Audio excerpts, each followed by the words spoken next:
Captain Sarah Chen stood on the bridge of the human cruiser Defiance, watching the stars disappear one by one. The alien fleet was massive beyond belief. Hundreds of thousands of dark ships filled the space around Haven's Rest colony, like a swarm of angry insects. "Captain," said Lieutenant Torres from the communication station, "we're getting a transmission from the lead alien vessel." Sarah nodded. She had been expecting this. The Vorac hegemony did not attack without first offering surrender. It was their way of showing mercy, though that mercy always came with a terrible price. "Put it on the main screen," Sarah ordered. The view screen flickered to life, showing the bridge of an alien warship. The design was organic and twisted, like the inside of some giant creature. At the center sat General Kextar, the most feared military commander in Vorac space. He was tall and reptilian, with dark green scales that gleamed under the harsh lights of his ship. Ceremonial scars covered his face and arms, each one marking a world he had conquered. "Human Captain," General Kextar spoke in perfect English, his voice deep and threatening. "I am General Kextar of the Vorac Third War Fleet. You command the defense of this pathetic colony, yes?" Sarah stepped forward, her hands clasped behind her back. "I am Captain Sarah Chen of the Terran Defense Force, and yes, I command the defense of Haven's Rest." The alien general's mandibles clicked together in what passed for laughter among his species. "Then you know why I am here. Surrender your colony and all strategic resources to the hegemony.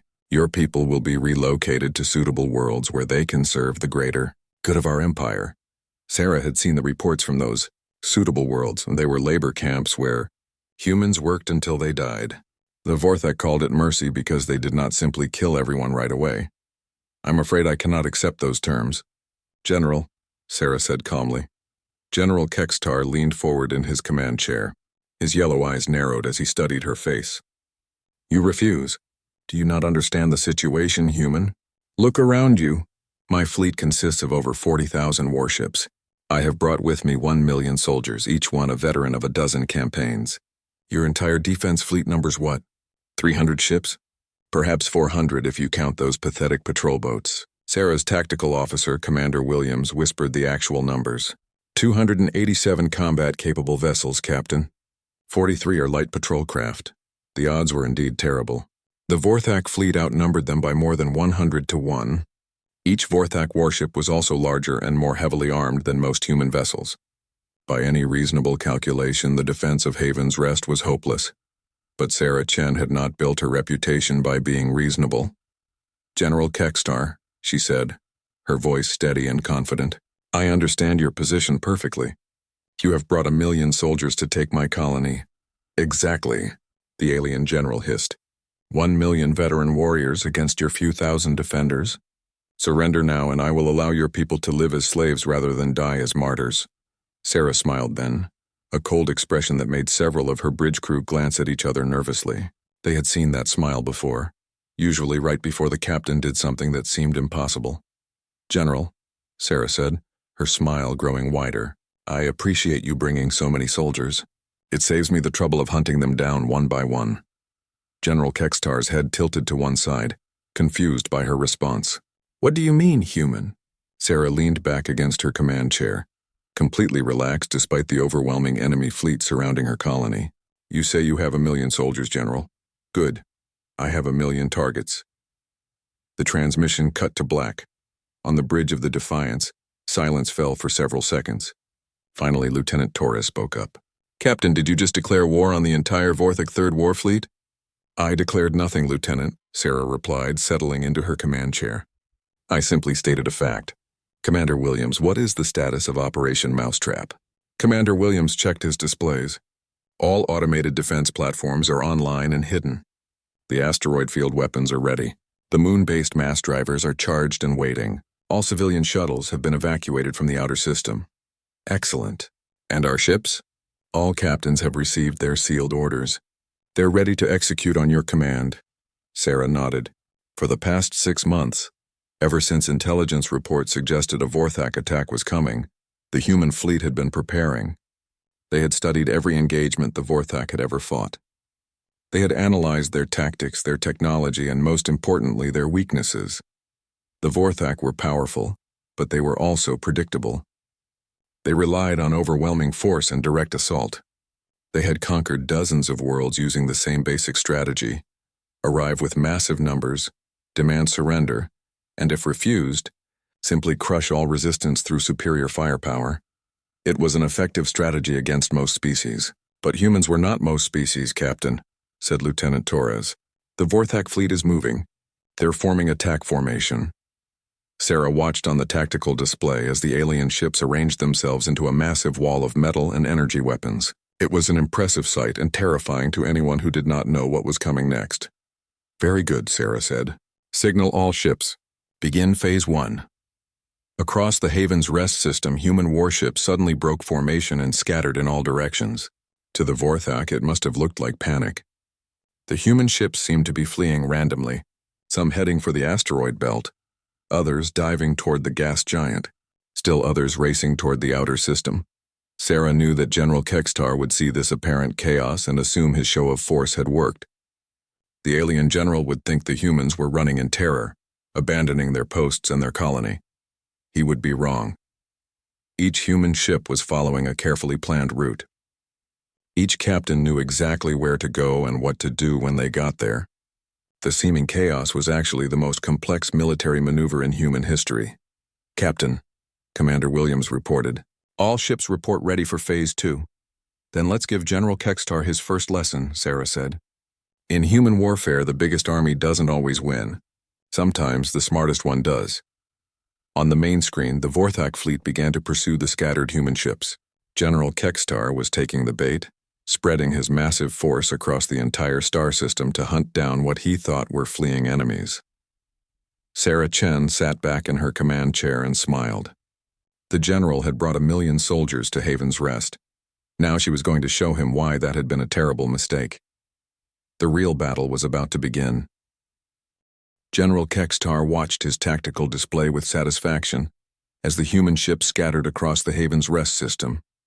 The pathetic creatures were running just as he had expected. Their formation had collapsed completely, and now his forces could hunt them down one by one.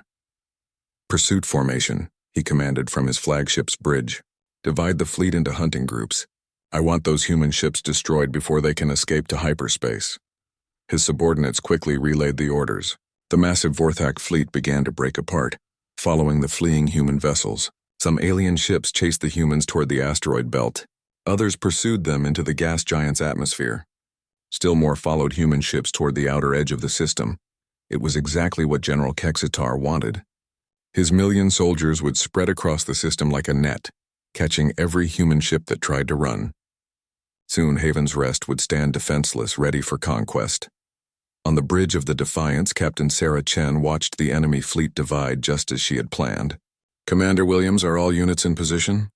Yes, Captain. The Vorac are taking the bait perfectly. They're following our ships directly into the kill zones. Sarah nodded. The hardest part of any trap was getting the enemy to walk into it willingly. The Vorac's own arrogance was making that easy. Signal the Relentless, Sarah ordered. Tell Captain Morrison he can begin his demonstration. Halfway across the system, Captain Morrison's destroyer Relentless was leading a group of 50 Vorac cruisers deeper into the asteroid belt. The alien ships followed confidently, their heavy weapons trained on the fleeing human vessel. They're gaining on us. Sir, reported Morrison's tactical officer. Let them get closer, Morrison replied calmly. We need them right in the middle of the field. The Relentless weaved between massive asteroids, using its smaller size and superior maneuverability to stay ahead of the pursuing alien ships. The Vorac cruisers followed in single file. Their commanders focused entirely on the human vessel they were chasing. None of them noticed the dozens of hidden weapon platforms built into the asteroids around them. Now, Morrison whispered, all around the pursuing Vorac ships, the asteroids came alive with weapons fire. Laser batteries and missile launchers that had been carefully concealed for months opened fire simultaneously. The alien ships found themselves caught in a deadly crossfire with nowhere to run. The lead Vorac cruiser exploded in a brilliant flash of light. The ships behind it tried to turn around, but the asteroid field was too narrow. They crashed into each other and into the rocky walls around them. Within minutes, all 50 Vorac ships were destroyed or crippled. The Relentless had not fired a single shot. Target neutralized, Captain Morrison reported over the communication channel. Moving to secondary position, similar scenes played out across the Haven's rest system. Every group of Vorac ships that had chased a human vessel found themselves walking into carefully prepared traps. Near the gas giant, Commander Zhao's cruiser Phoenix led 30 Vorac destroyers into the planet's upper atmosphere. The alien ships followed eagerly, thinking they had cornered their prey. Instead, they flew directly into a field of mines that had been placed months earlier. The explosions lit up the gas giant's clouds like fireworks. Burning Vorac ships fell toward the planet's core while the Phoenix escaped, using a pre-planned route through the minefield. At the edge of the system, Captain Rodriguez's frigate Determination had drawn almost 100 Vorac fighters into pursuit. The alien pilots thought they were chasing a crippled human ship. They discovered too late that they were flying directly toward a cloud of automated hunter-killer drones. The small drones swarmed the Vorac fighters like angry bees. Each drone was programmed to target a specific enemy ship and detonate on impact. The alien fighters, designed for formation combat, had no defense against such tactics. Back on his flagship, General Kextar watched in growing alarm as his tactical display began showing massive casualties. Entire squadrons were disappearing from his screens, wiped out in coordinated ambushes. "What is happening?" he demanded. "How are these humans destroying our ship so easily?" His tactical officer, a young Vorac named Sub-Commander Vex, studied the reports coming in from across the fleet. "General, it appears the humans have prepared extensive defensive positions throughout the system. Hidden weapon platforms, minefields, automated defense drones. Our pursuing ships are being led into pre-planned kill zones." General Kextar's yellow eyes blazed with fury. "Impossible. Our intelligence showed no such defenses. The humans have only a few hundred ships and minimal military infrastructure. The defenses appear to have been constructed in secret over several months," Sub-Commander Vex reported. "They used the system's natural features to hide their preparations. Asteroids, gas clouds, sensor shadows from the planets. Very clever." "Clever?" General Kextar slammed his clawed fist on his command chair. "They are cowards hiding behind tricks and traps. Signal all units. Stop the pursuit. Reform the main battle line." But reforming was easier said than done.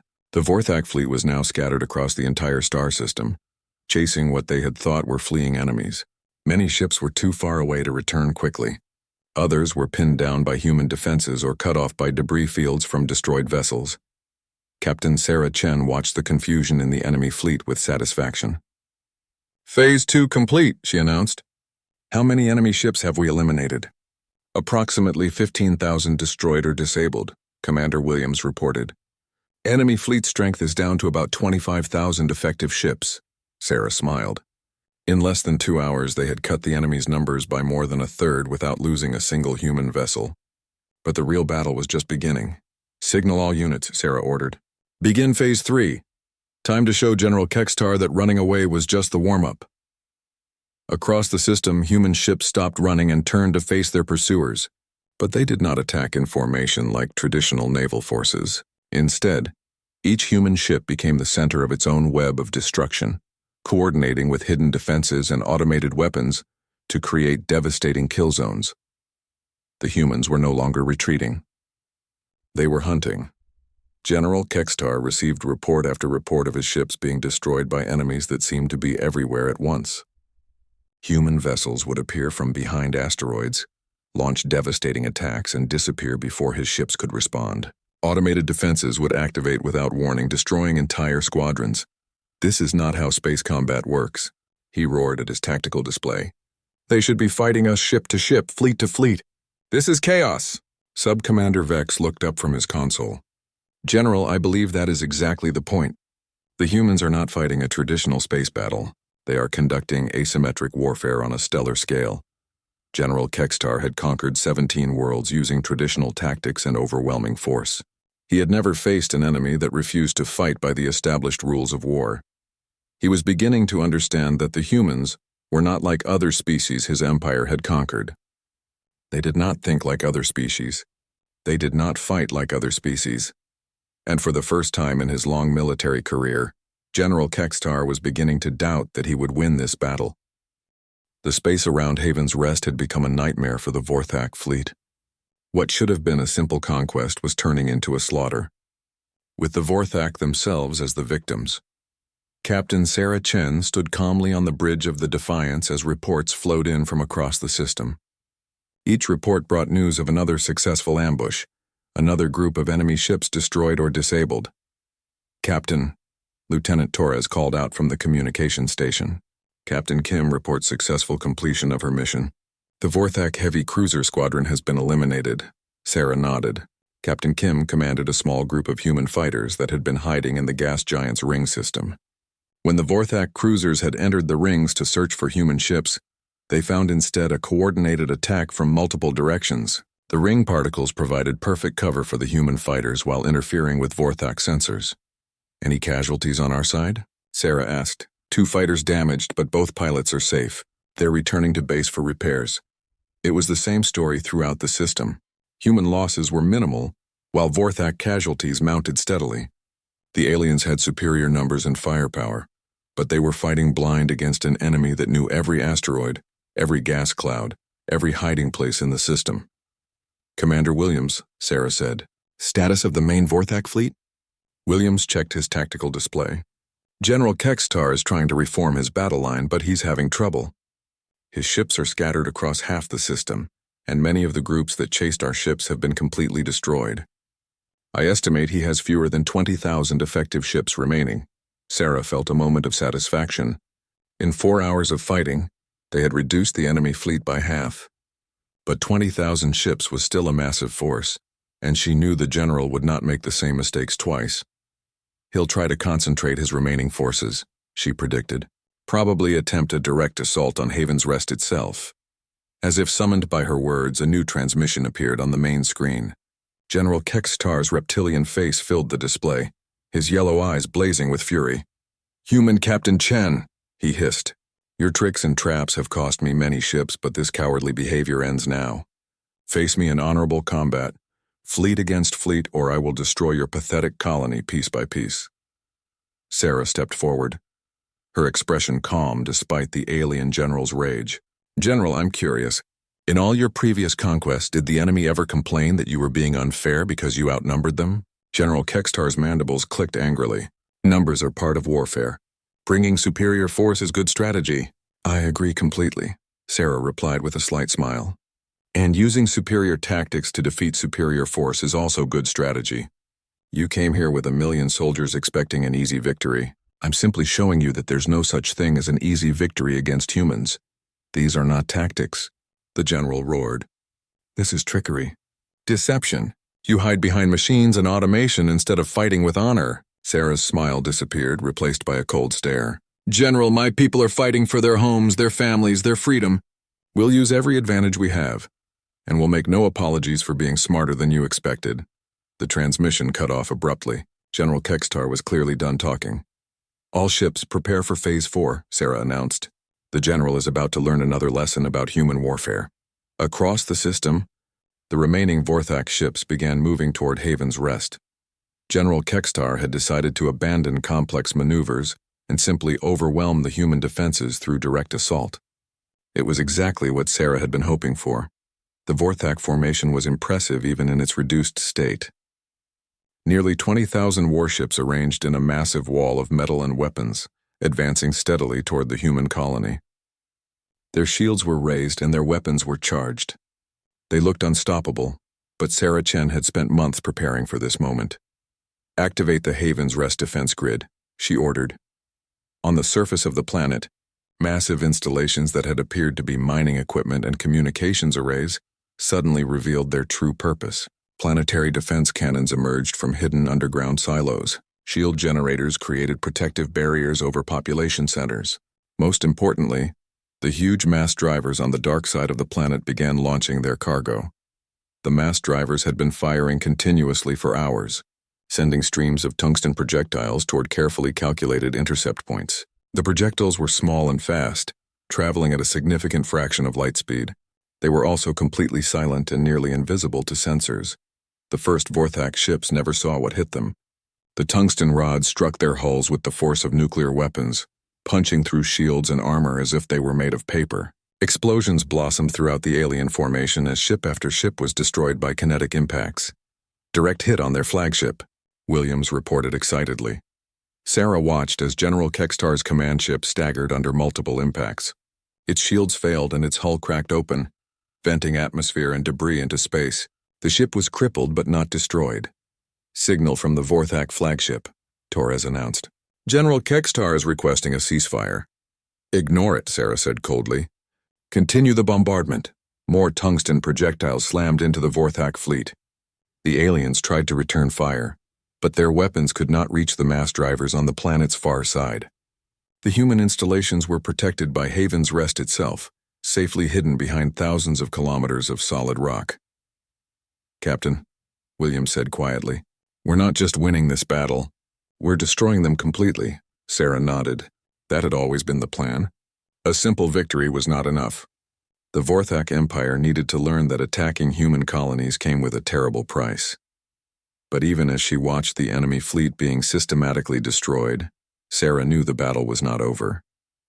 General Kekstar still had ground forces, and she was certain he would try to land them on Haven's Rest itself. When that happened, the colonists would face their greatest test. "Phase 5 preparations?" she asked. "Complete," Williams confirmed. "The colonists are ready." Sarah allowed herself a small smile. The Vorac general thought he understood human warfare now, but he was about to learn that humans were most dangerous when defending their homes. The space battle was ending. But the real fight was just beginning. General Kekstar, bleeding from wounds caused by flying debris on his damaged bridge, stared at the tactical display showing his fleet's destruction. In 6 hours, he had lost more ships than in his previous 5 campaigns combined. But he still had his ground forces. MillIon soldier armies had conquered worlds before. He would not accept defeat while he still had troops to deploy. "Prepare the invasion force," he commanded through gritted teeth. "If I cannot take this world from space, I will take it from the ground." It would prove to be his final mistake. General Kekstar stood on the damaged bridge of his flagship, watching his invasion force prepare for deployment. His space fleet was in ruins. More than 80% of his ships were destroyed or too damaged to fight, but he still had his ground forces and 1,000,000 veteran soldiers could take any planet. "Sub-Commander Vex," he called to his aide. "Status of the invasion fleet?" 8,000 dropships ready for deployment, General. 600,000 soldiers prepared for surface assault. The remainder are needed to guard our surviving ships. Kekstar nodded grimly. It was fewer troops than he had planned to use, but still more than enough to crush the human colony. Haven's Rest had perhaps 50,000 civilians and maybe 5,000 militia troops. The numbers were still in his favor. "Begin the assault," he ordered. "Target the major population centers. I want this world conquered within 12 hours. The Vorac dropships launched from the surviving fleet vessels, forming a massive cloud of descending craft. Each ship carried 75 soldiers armed with advanced weapons and armor. They looked like an unstoppable invasion force. On the surface of Haven's Rest, Captain Sarah Chen watched the enemy dropships descend through the atmosphere. She was no longer on the Defiance. Her ship was needed in space to coordinate the remaining fleet operations. Instead, she stood in the colony's command center, surrounded by the leaders of Haven's Rest. "Final count on the invasion force?" she asked Colonel Martinez, the colony's senior military officer. "Just over 8,000 dropships, Captain. Probably 600,000 troops or more." Sarah nodded. It was exactly what her intelligence team had predicted. General Kekstar was following the standard Vorac playbook. If the space battle fails, take the planet by ground assault. "Are our people ready, Colonel?" Colonel Martinez smiled grimly. "They've been ready for months, Captain. Every civilian on this world knows their role. Every building has been prepared. Every street has been turned into a potential battlefield." Sarah had spent 6 months not just preparing space defenses, but turning Haven's Rest itself into a fortress.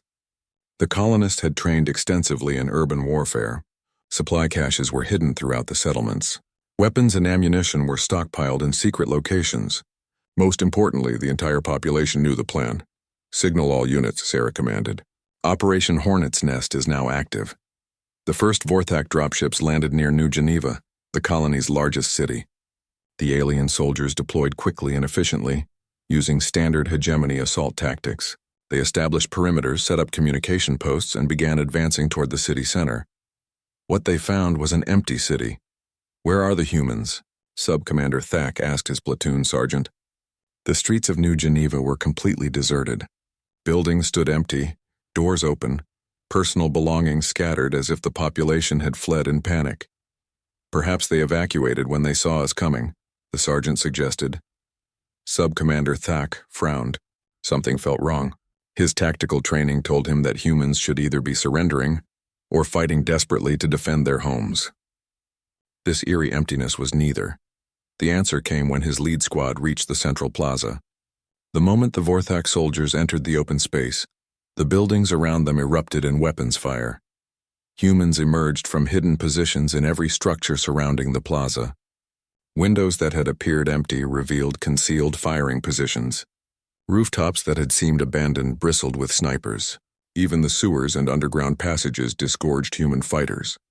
The Vorac platoon found itself trapped in a carefully planned kill zone with no way to escape. Within minutes, the entire unit was eliminated. Similar scenes played out across Haven's Rest.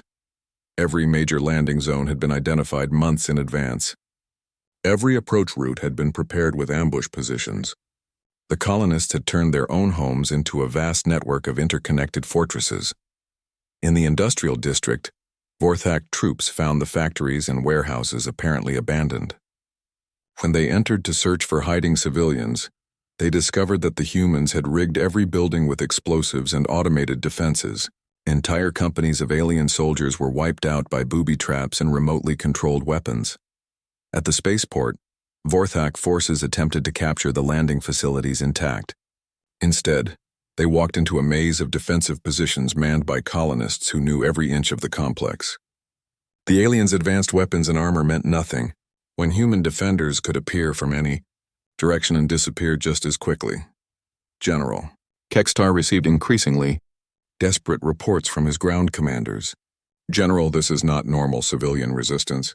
These humans fight like trained soldiers. Every building is a fortress. Every street is a trap. Impossible, Kextar snarled. Intelligence reports showed only 5,000 militia troops on this world. Sir, I think intelligence was wrong. It appears every civilian on this planet has military training. They're fighting as a coordinated force with unified command and control. Kextar studied the tactical displays showing his ground forces. Already, he had lost more than 100,000 soldiers, and his troops had not successfully captured a single strategic objective.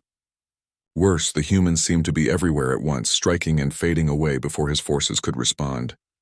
This is madness, he whispered. How can civilians fight like this? The answer came in a transmission that reached every Vorac communication device on the planet. Captain Sarah Chen's voice was calm and professional as she spoke to the alien invaders. General Kextar, this is Captain Chen. I wanted to explain something that your intelligence reports apparently missed. Haven's Rest is not just a colony. It is a frontier world. Every person who chose to live here knew they might have to fight for their home someday. The transmission continued as more Vorac soldiers died in carefully planned ambushes throughout the colony. We have no professional soldiers here, General. We have something better. We have citizens defending their families, their homes, their freedom. Every farmer knows how to shoot. Every teacher knows basic tactics. Every child over 12 has been trained in emergency procedures. General Kextar realized with growing horror that he had not invaded a normal colony. He had attempted to conquer a world where the entire population was prepared to fight as one unified military force. You brought 600,000 soldiers to take our world. Captain Chen's voice continued over the communication channels. But we have 50,000 defenders who would rather die than surrender. And on their own ground, fighting for their own homes, they're worth 10 of your best troops. The numbers were starting to make sense to General Kextar. His forces were not fighting 50,000 militia. They were fighting 50,000 highly motivated defenders who had spent months preparing for this exact battle.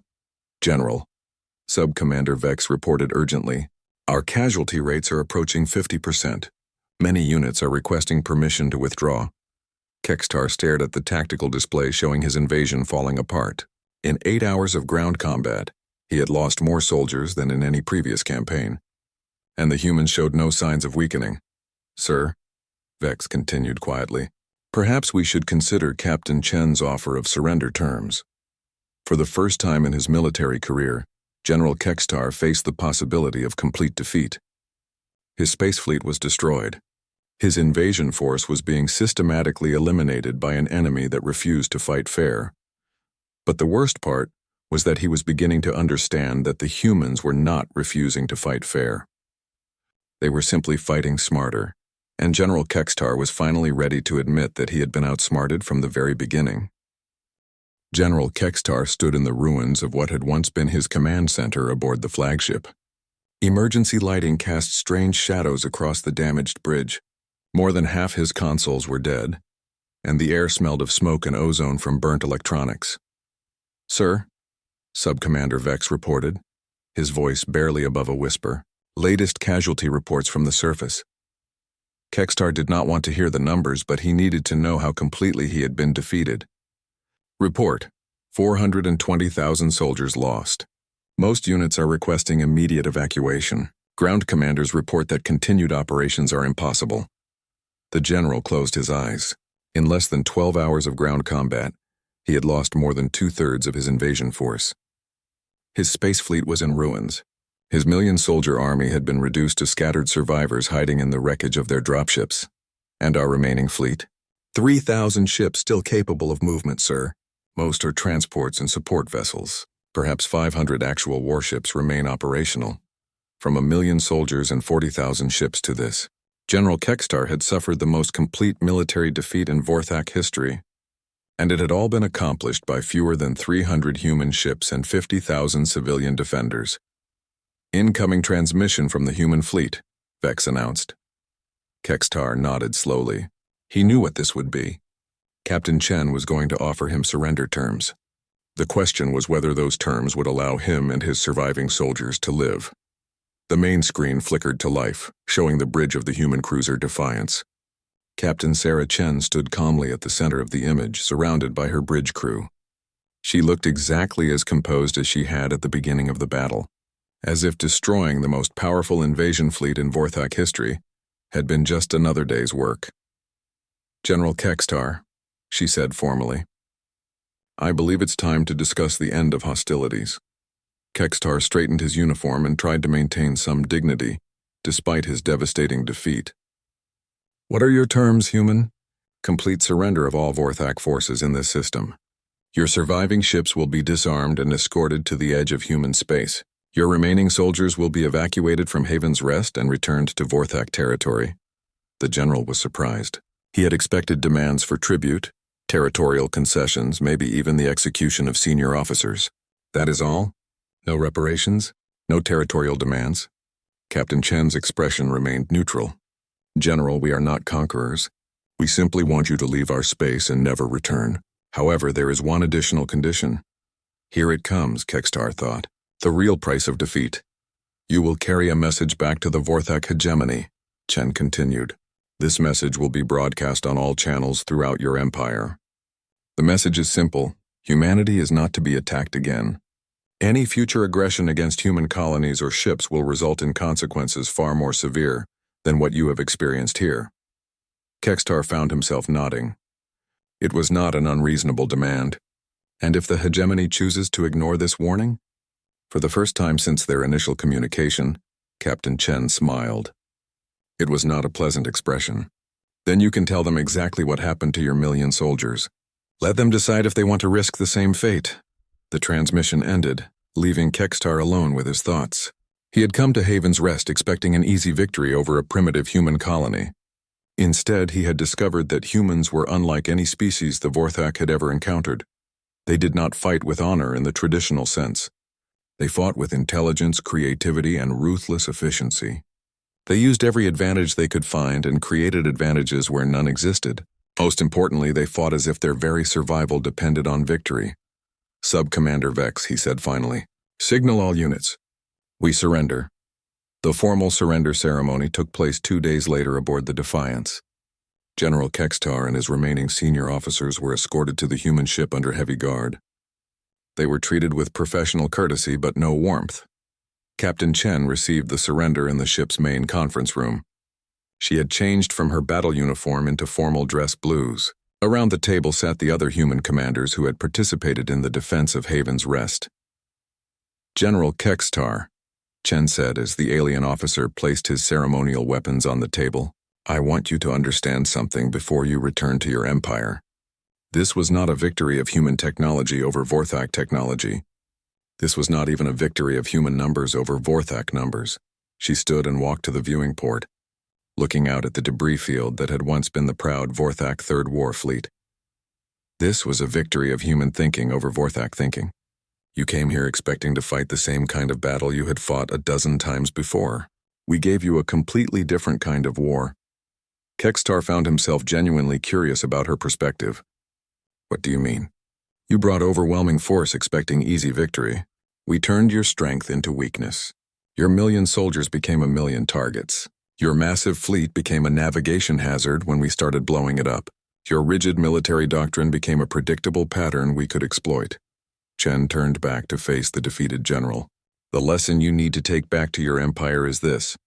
Humans do not fight the way other species fight. We adapt, we innovate. We turn the rules of warfare upside down when those rules don't favor us. And what happens when we adapt to your tactics? Kextar asked. When we develop countermeasures to your strategies? Captain Chen smiled again, and this time it was almost friendly. Then we'll invent new tactics. That's what humans do, General.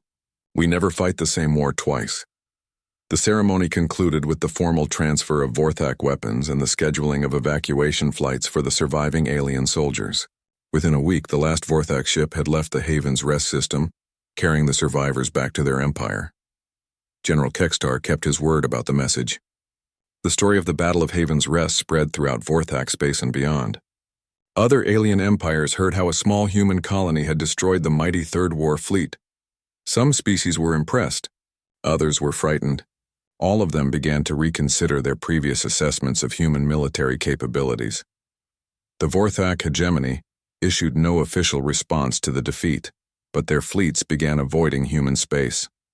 Other aggressive species did the same. The galaxy had learned an important lesson. Humans might be outnumbered, but they were never outthought. Captain Sarah Chen remained in command of the Haven's Rest Defense Force for another year, before accepting promotion to Admiral and transfer to Earth Fleet Command. Her tactical innovations became standard doctrine throughout human space. Years later, when military historians studied the Battle of Haven's Rest, they would identify it as the moment when humanity established itself as a major power in the galaxy, not through conquest or expansion, but through the simple demonstration that attacking human worlds was a very bad idea. The final report on the battle, filed by Captain Chen herself, contained a single line that became famous throughout human space. General Kextar came to Haven's Rest with 1,000,000 soldiers. We showed him that in war, numbers matter less than knowing how to use them. The report concluded with a recommendation that became standing policy for all human colonies. Always remember that the biggest army doesn't always win. Sometimes the smartest one does. General Kextar never commanded another fleet. He retired quietly to a remote Vorac world, where he spent his remaining years writing tactical analyses that were studied throughout the galaxy. His final work, titled The Human Way of War, became required reading in military academies across dozens of species. The book's dedication read simply, "To Captain Sarah Chen, who taught an old general that there is always more to learn about warfare." Humanity had won more than a battle at Haven's Rest. They had won respect, fear, and most importantly, peace.